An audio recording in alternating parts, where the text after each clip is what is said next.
Hello, I'm Sarah. This is Hardcover Hearts, and I'm here with my week of reading wrap-up where I talk about the books that I read, what I'm currently reading, and potentially could read next week based on my mood. I had a pretty good week. I have to tell you, I have gone in hard for the Women's Prize, both the nonfiction, believe it or not, and the fiction side. So I have a few of those books that I want to talk about. But let's get into it. Let me share with you what I have read. The first one I found at my local library. I was so stunned. So I read this on Kindle. This is Restless Dolly Maunder by Kate Grenville.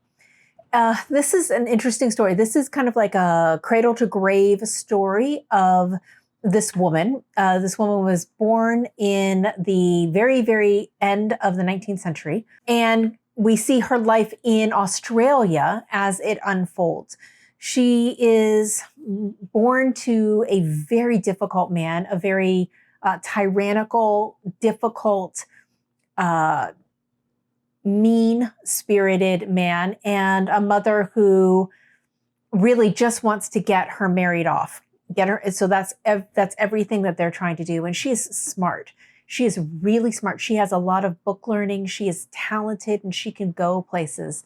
But it's at a time in the world where women were not given a lot of options, especially if you didn't have the support of your family, which she did not have. So she is expected to stop going to school, to take care of the home, and find herself a husband.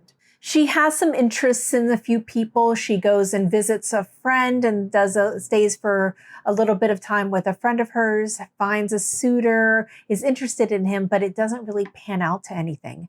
So disappointed, she returns, or is actually made to return back to her home.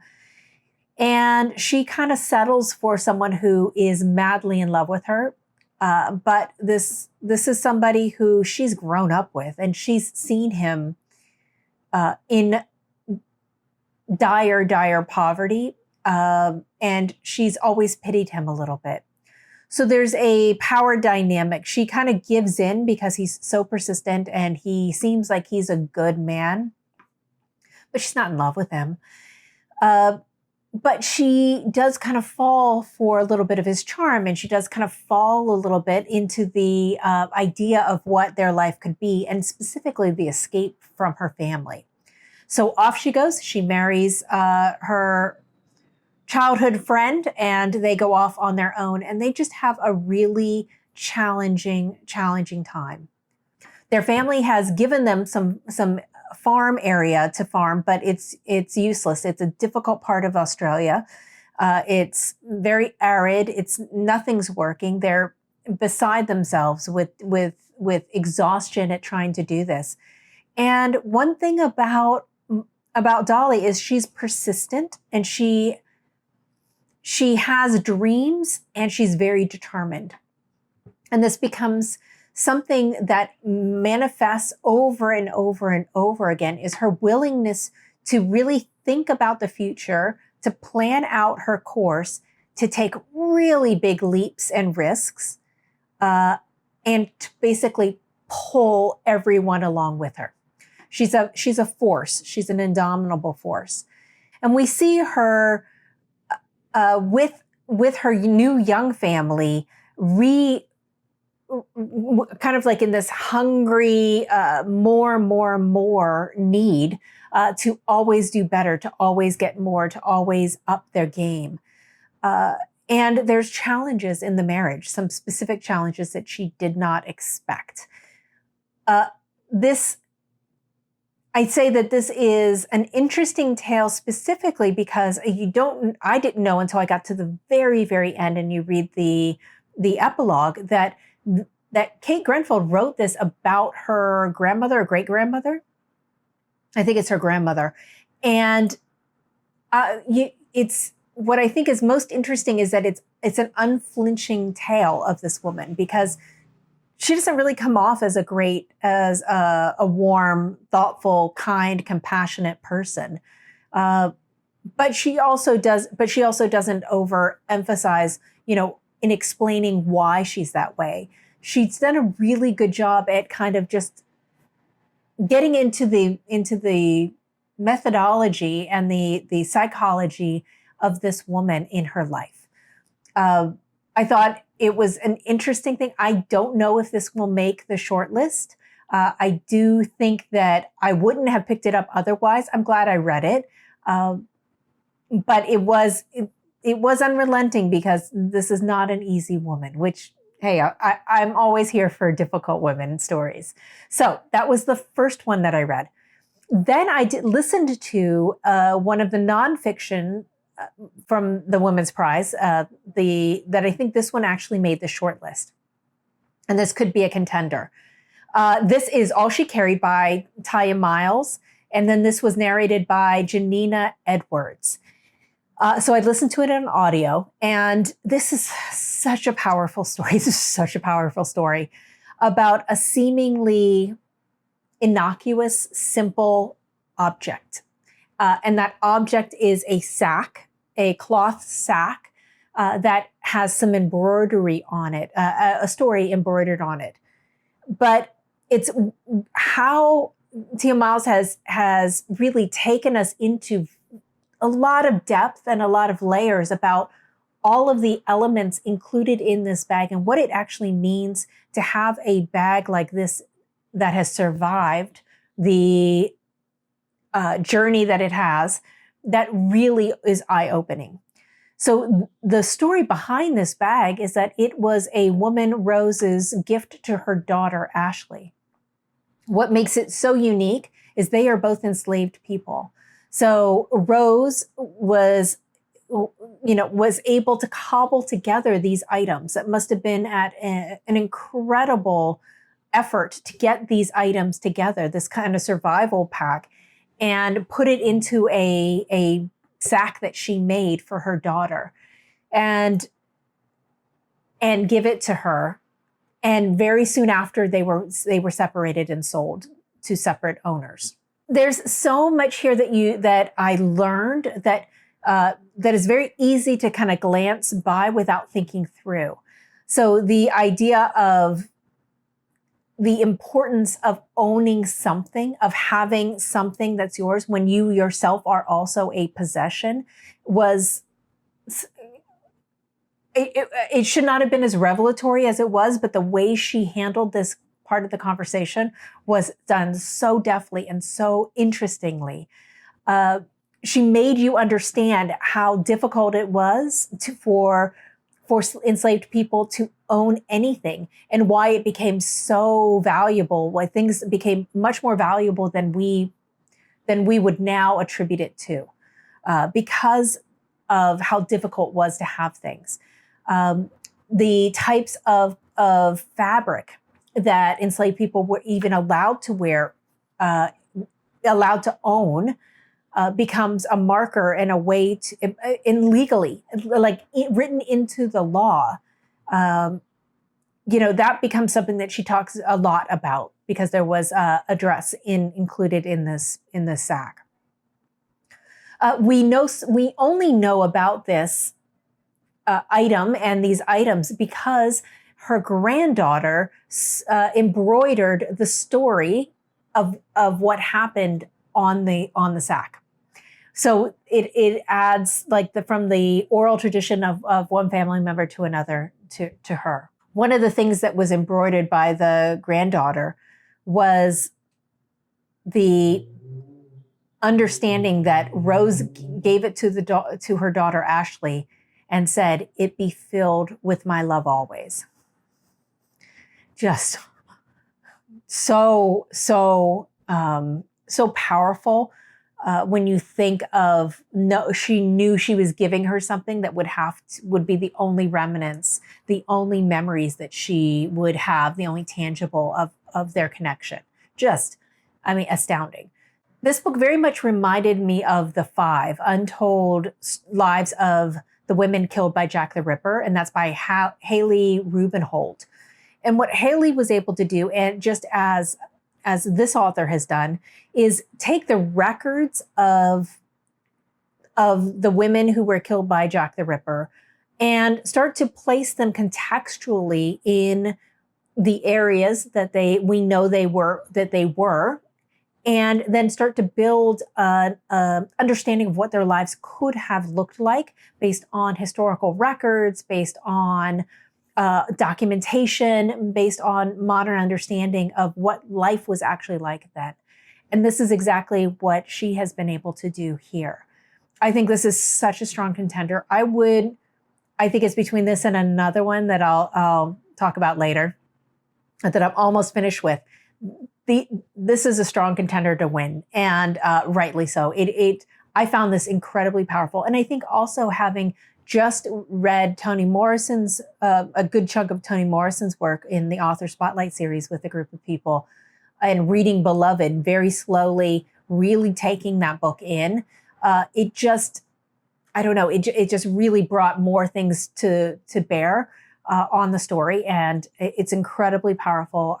I'm really happy that this is on the short list because I hope a lot of people read it. And then after that, you can imagine I needed something a little lighter. So I was finished with an audiobook. I needed a new one because I always like to have an audiobook on the go. I saw this as available from one of my local libraries, and I just grabbed it. Complete impulse hold.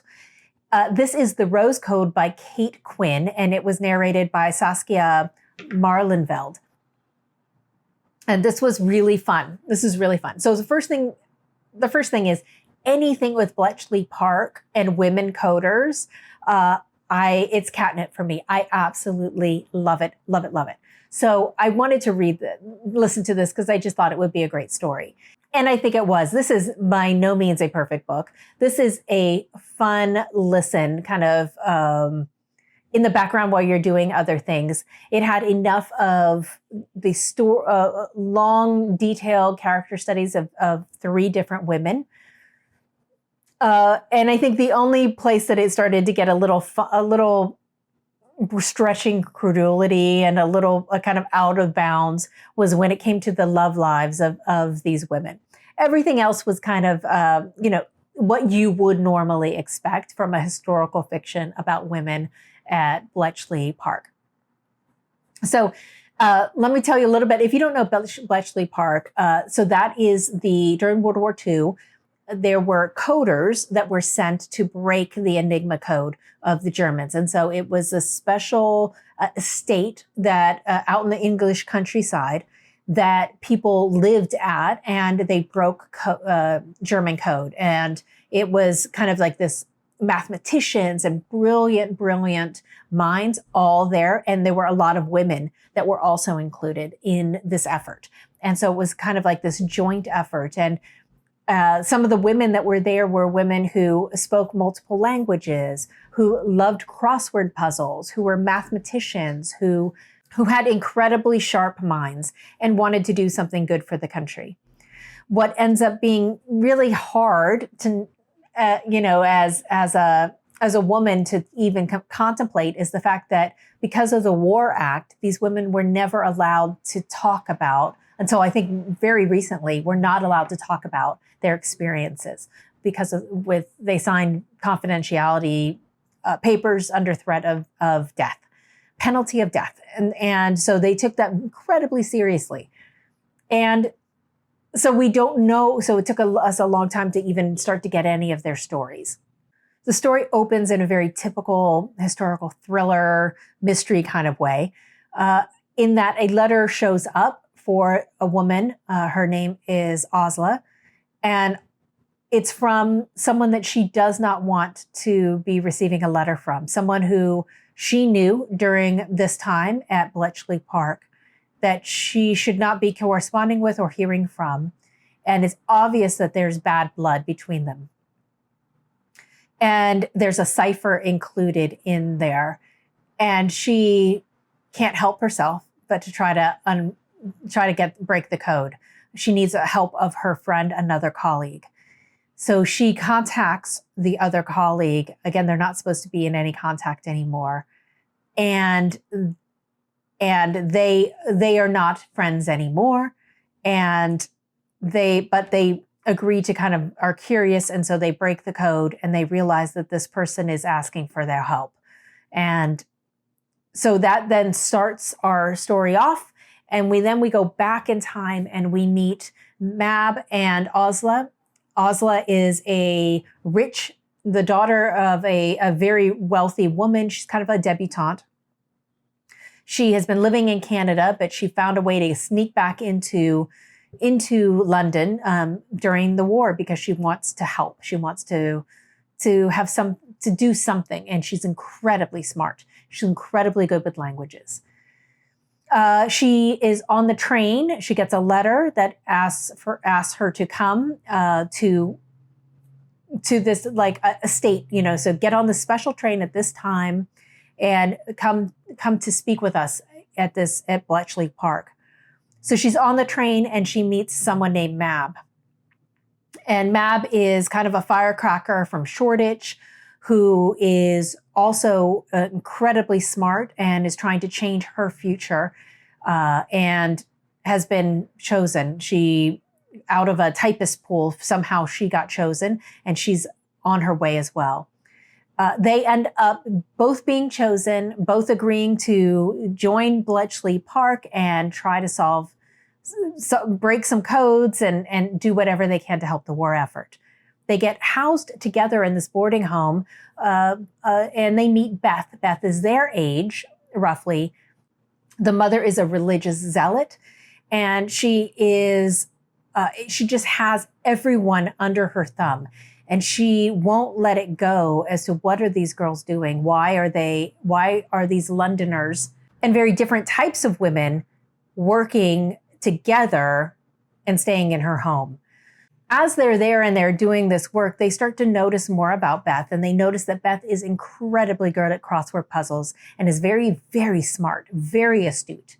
And so they encourage her to go out for it and bring her along. Next thing you know, they're all together, they're working, and it's a very unlike any kind of experience they've ever had before. So we kind of, at that stage, we kind of go into, life at Bletchley Park and the types of things that they're doing and the different places that they're working, each of them kind of separate in different ways. And then this is the incredulity part. Osla has a romantic relationship with the man who will become Prince Philip. And so this is something that keeps going back and forth because in the modern time, as she has received this letter, Prince Philip is meant to be marrying Elizabeth, Queen Elizabeth, or at that time, Princess Elizabeth. So yeah, so there's romances that are happening. There's all of this drama, which makes it a fun read, but it kind of takes away a little bit of the seriousness, in my humble opinion. I think this was it was one of those that I'm definitely going to have my mother read and my sister read. I think they will love it. It's enough intrigue, enough fun, enough romance, and enough strong women to really make it a fun book to read. So yeah, that was that one. The next one is one that I bought in London. And I usually don't go for this type of mystery book. So this is A Beast in the Shadows by Edogawa Rampo. This is a Japanese book that was translated by Ian Hughes. This really creepy cover. Now, I got this because there was this new series that came out, I'd say, last 2 years or so in the UK. And these are all like crime espionage type books. And so they have Josephine Tay, Jean Le Carré, George Simenon. So all of those types of authors have received the treatment from Penguin for this specific series. And in this book, the reason I say that I usually don't go for this kind is because there's a stalker element that usually creeps me out and I usually don't go for. But in this case, so strange. I think it's because of the refracted way that it's written, in that the story is being told by somebody. And so we're not in the moment. So there's a little bit of a cooling effect to the story, as it were. And then also the way that Japanese crime fiction is written, it's very simple. It's very stark. It's very cool. There's a cool remove to it that means that it's not so intense. It doesn't have that titillation involved, although there were parts that were creepy for sure. So what's the story, you say? So we have a man, our narrator, and he is a mystery writer. And he's the kind of mystery writer that is, about the puzzle. He is not the gore side of kind of crime writing. And he is at a museum, and he ends up meeting a woman, a gorgeous, beautiful woman. And as he introduces himself to her, as they're walking through this museum, she recognizes him as an author, and an author that she really likes. Her name is Shizuko, and she befriends this man, and they start to meet, even though she's married, but they start to meet and talk, and she confides in him that she wants to ask him a favor. She wants to ask his advice because there's nobody else that will understand her problem like he can. So of course he's intrigued, and it turns out that she has an ex-lover that is all of a sudden started writing to her years later, and she's married now. She has left. She was very frightened of him. She ended up kind of moving away and leaving him, kind of escaping his affections many years ago. Well, he has found her, and he has started taunting her and writing her very threatening letters. And the reason this is interesting to our narrator is because this man is also a mystery writer, but he is a mystery writer who goes to the gorish end of it, the bloody, the gruesome, the frightening end of things. And they had a little bit of a rivalry. So of course he is prone to helping this beautiful woman, and also because he doesn't like this author. And it seems like nobody really liked him. He seems like he was a bit of a misanthrope, a very difficult person, difficult in the writing community, and just kind of a jerk, it seems like. So we follow him trying to figure out what's happening. Where is this ex-lover coming from? What is he doing? Is he really sneaking? Has he snuck into the home and through some crawl spaces? How has he been following and knowing what's happening with this woman? And it all comes to this very, very intense climactic scene. I will say that I'm very proud of myself that I guessed a lot of what was going to happen, which doesn't often happen. But the ending still left me puzzled and curious. So this was fun, and it's very thin. It's a short little read. It was fun. It was interesting. It had me at the edge of my seat, I will say, but luckily it wasn't as terrifying as I expected from the actual blurb in the back. And one other thing that's really cool is Edogawa Rampo is a pen name where the actual author was trying to kind of do a nod to Edgar Allan Poe in how he chose his name. His real name was Taro Hirai. So that was really cool. And it says that he was generally viewed as the greatest of all Japanese suspense and mystery writers. So yeah, this was pretty good.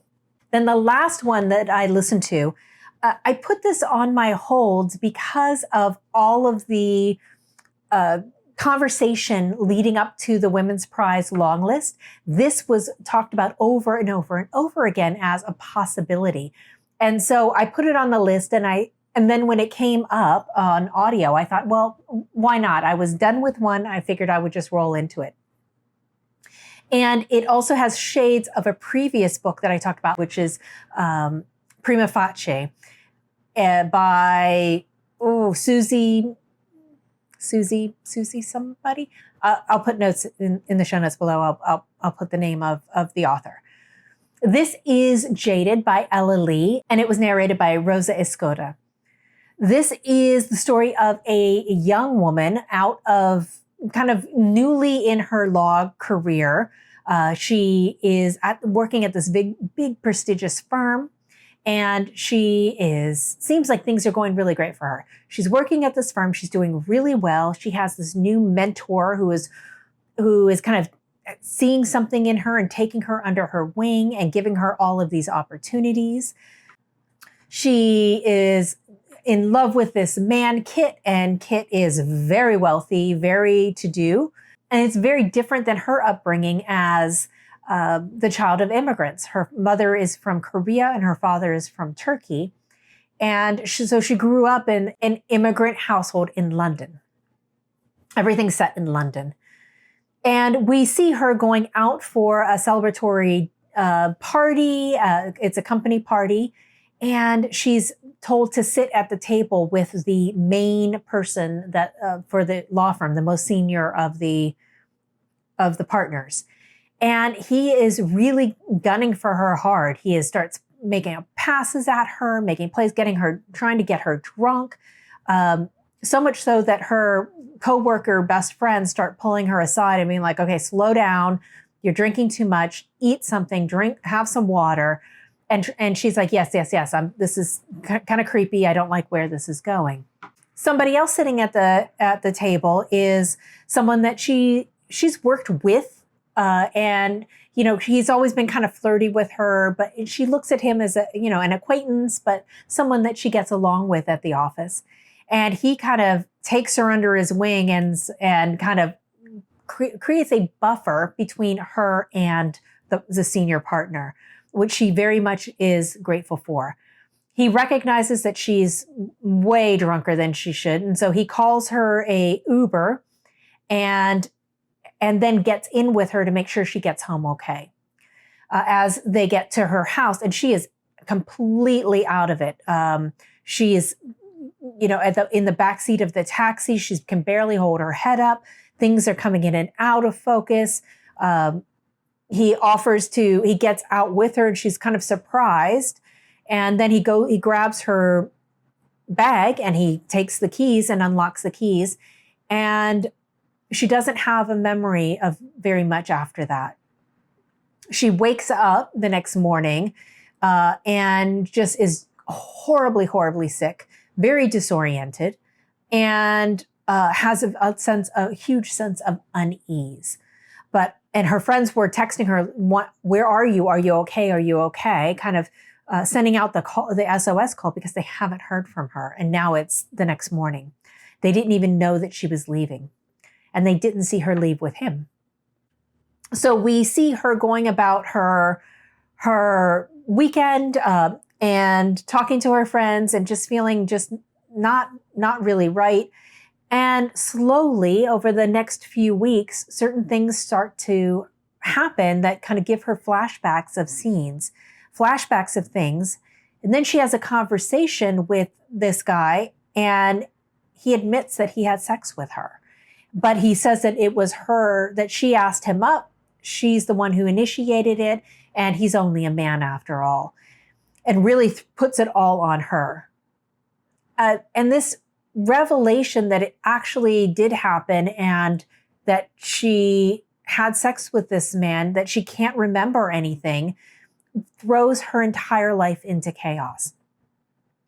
And it makes her stop and reconsider or start to look slowly, incrementally at different aspects of her life that she thought were so perfect. As she's starting to pull off the veil of what happened, she's seeing other things too. There are repercussions of this in other aspects of her life. Through this process, she finds her voice and she finds kind of her authenticness, as opposed to who she was trying to be for all of these other people in her life. I liked it because it was in the same world as Prima Facie, but it had a different aspect, younger. It wasn't so much about the aspects of the law as it is the ramifications of rape in a woman's life. So, clearly trigger warnings in this because of the subject matter. But I thought it was, I thought it was good. I thought it was also realistic in that Jade is not always a nice person, is not always someone that you root for, but you see her struggles as very real and very realistic. So I thought it was, I thought it was good. I could see why people would think that this would make the Woman's Prize list. So that's what I read. Let's talk about what I'm currently reading. So through the first half of this is Family Lexicon by Natalia Ginzburg. This is translated by Jenny McPhee. I'm so glad that we've read up to this book because so many of the other previous works have been leading us to this moment. So it feels like this is, this wonderful, wonderful reward. Have not made as much progress in the Dubliners as I need to. My trip is not until June to Dublin, so I have more time with this. So, I need to get this going. This is the Dubliners by James Joyce, by the way. So I have a goal of wanting to complete this by the time I go to Dublin. Then I think I've made mention that I'm reading this with Leo of Leo's Little Book Life. This is a love story. This is the 8th in the Rougon-Macquart series by Emile Zola. And this is translated by Helen Constantine. We are in the final quarter of this book, and so I'll have finished this week for sure. And then also didn't make as much progress on this one. This is a manual for cleaning women by Lucia Berlin. And I'm still loving it. I just need to, I'm not good with prioritizing short stories, and I need to get much better at that. Then on Kindle, I have a continuation of reading for the Women's Prize. From my library, I was able to get Brotherless Night by V.V. Ganeshanananthan. And it's so far incredibly interesting. I'm just started it, so I'll have to hopefully be done with that next week and tell you more. And then I'm listening to one that was on the Women's Prize nonfiction list in audio. This is How to Say Babylon by Safia Sinclair. It's incredible so far. So I expect this to end incredibly well. I'd be shocked if this doesn't end well. But I'll talk more about it next week. So I think that's plenty on my plate. I would love to know, have you read any of these and what were your thoughts? Are you reading the Women's Prize either list? I would love to know. I hope you have a great week of reading, and I'll talk to you again soon. Bye-bye.